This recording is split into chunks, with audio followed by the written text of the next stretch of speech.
Selamat malam para netizen dimanapun kita berada, salam inspirasi bagi kita semua. Ini menarik ya soal ijazah Jokowi begitu. Kabarnya Ketua Pradi Bersatu meminta polisi ya harus menolak permintaan Roy Suryo untuk uji forensik independen ya soal ijazah Jokowi. Wih.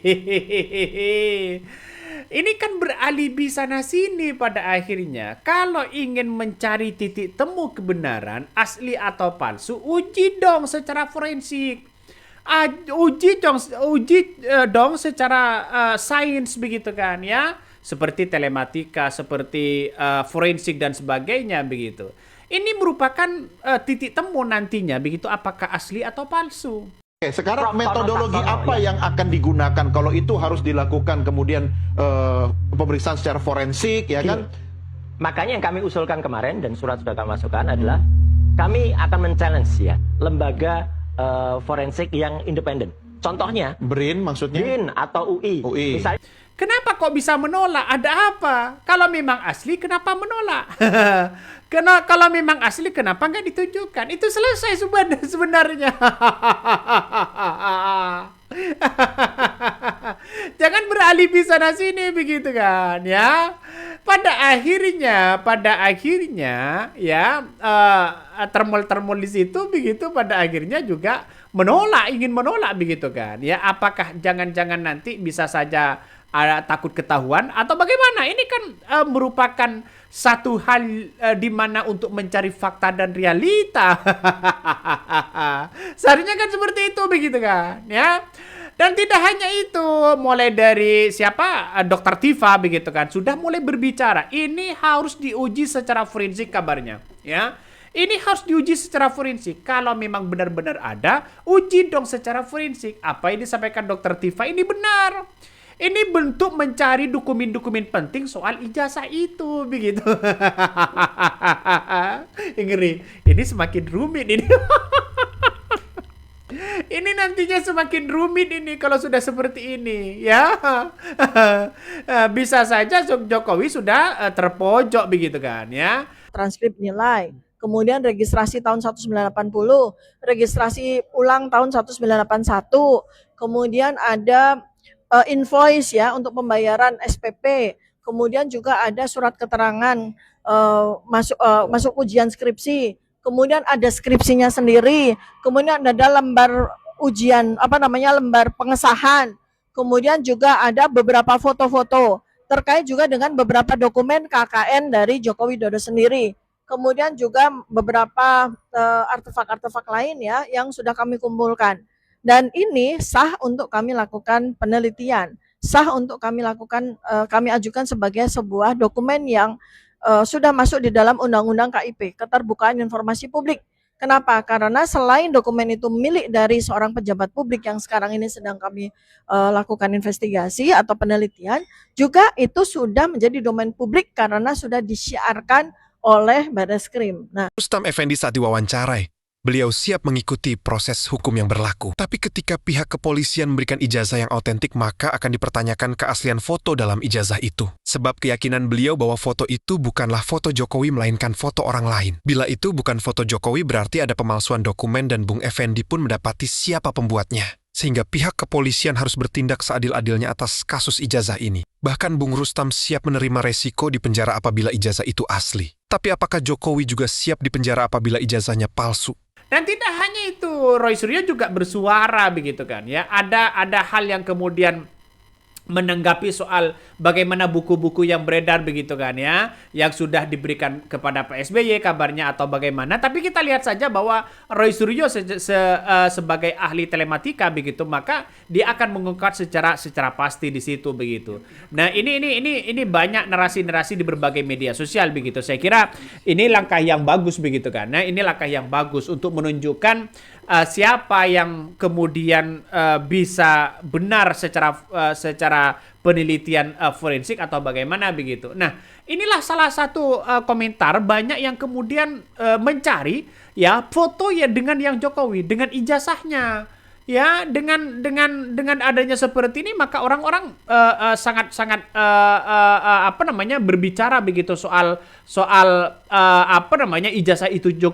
ijazah Jokowi itu sendiri begitu kan, seperti Rustam Effendi begitu kan ya, dia sudah menggaungkan apakah ini ijazahnya asli atau tidak begitu. Kalau memang asli tunjukkan biar cepat selesai. Ya sebenarnya ini langkah yang bagus begitu. Langkah yang bagus, bukan malah mempertanyakan begitu kan. Kalau memang palsu, mau apa? Mau ngapain? Orang kan para telmol itu justru mempertanyakan itu begitu kan. Ya, ini kan salah satu yang kemudian mempertanyakan kalau memang palsu, mau ngapain Anda? Ini bukan soal asli atau palsu begitu kan. Ya Ya kalau memang itu palsu misalnya, nggak palsu katanya, menurut Roy Suryo. Terus mau ngapain? Iya makanya itu pertanyaannya, mau ngapain? Kalau terbukti palsu terus ngapain? Ngapain? Pemalsuan ijazah adalah tindak pidana pasal 263 KUHP. Barang siapa membuat surat palsu atau memalsukan surat yang dapat menimbulkan suatu hak, ini termasuk ijazah, badut. Mana ingin mencari kebenaran bahwa negara kita dipimpin dengan orang-orang ijazah palsu atau tidak, itu aja sebenarnya. Ya, kalau proses secara hukum saya kira agak jauh begitu kan ya. Tidak mungkin Roy Suryo dengan teman-teman mereka akan memenjarakan Jokowi kalau ijazahnya palsu. Saya kira tidak begitu. Kenapa? Karena kita lihat saja ingin menegakkan bagaimana masyarakat di Indonesia apakah pernah dipimpin dengan orang yang punya ijazah atau tidak. Itu aja. Saya mempersepsikan seperti itu begitu. Nggak tahu lagi kalau ada yang lain. Ya inilah sebuah realitas begitu. Ya masih kurang apa coba? Bukti-bukti sudah diungkapkan. Ya perbandingan antara Jokowi dengan ijazah Jokowi dengan ijazah yang lain juga ada. Kalau Jokowi lulus tahun 1985 atau 80-an, maka ini juga ada pembanding dari Roy Suryo begitu kan ya. Nah, ini kan menandakan bahwa temuan-temuan dari Roy Suryo itu jangan-jangan bisa dipakai nanti di persidangan begitu kalau memang ini ada dan sebagainya. Jadi saya rasa ayolah kita sadari bahwa jangan sampai ya uji digital forensik independen ini kemudian ada ketakutan besar begitu kan. Ini kan pada akhirnya bocor kepada publik begitu. Kenapa Bang kok bisa bocor kepada publik? Karena uji digital secara forensik di independen begitu. Kalau Roy Suryo datang, semuanya datang, Jokowi datang, gampang, selesai sudah. Ya, dilakukan secara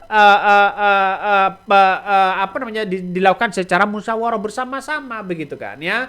Kalau saya pribadi ya ijazah saya kalau dituduh seperti itu saya berikan ke Roy Suryo. Ini silakan, ayo silakan bandingkan begitu. Nah, orang-orang itu berasumsi bahwa kenapa kok tidak kunjung ditunjukkan? Jangan-jangan apakah ini asli atau palsu? Nah, itu yang ada di benak oleh publik hari ini begitu kan. Jangan heran ketika masyarakat sudah tahu dan bocor kepada publik. Nah, pertanyaannya sekarang adalah kenapa ketua para pendukung Jokowi tidak menolak soal permintaan Roy Suryo untuk uji forensik independen ini begitu soal ijazahnya. Ada apa kok menolak? Nah, itu kan pertanyaan besar pada akhirnya begitu. Jadi ada yang mengatakan kalau memang ijazahnya asli ya kenapa kok tidak ditunjukkan? Itu kan sebenarnya begitu kan. Nah, pasti begini ya. Memang betul ya masyarakat ini mempertanyakan soal keaslian ijazah Jokowi. Ya pasti siapapun berani akan menunjukkan jika itu asli. Banyak orang yang mengatakan seperti itu. Nah, salah satu pernyataan dari Sosiologi Hukum Universitas Negeri Jakarta UNJ ya Cik Juliati Hasyam dalam acara talkshow Catatan Demokrasi di TV One 2 November lalu ya berkaitan soal ijazah Jokowi yang diyakini dan diduga palsu. Ya juga heran kenapa seorang Jokowi baru kemarin ya dibuka penyidik dan tak sekalian saja diberikan kepada Roy Suryo CS untuk diuji ya. Tak hanya sekedar diperlihatkan saja. Intinya buat apa bertele-tele? Itu yang menjadi pertanyaan masyarakat. Nah, pernyataan Cik Juliati Hisam ini juga sebenarnya sederhana, tidak rumit, logis, dan meyakini banyak orang. Makanya seperti yang dicontohkan oleh Arsul Sani juga dituduh memiliki ijazah palsu. Ya, enteng saja untuk membukanya ya ijazah di hadapan publik tanpa bertele-tele. Nah, perbandingan inilah yang kemudian kenapa Jokowi tidak seperti itu begitu.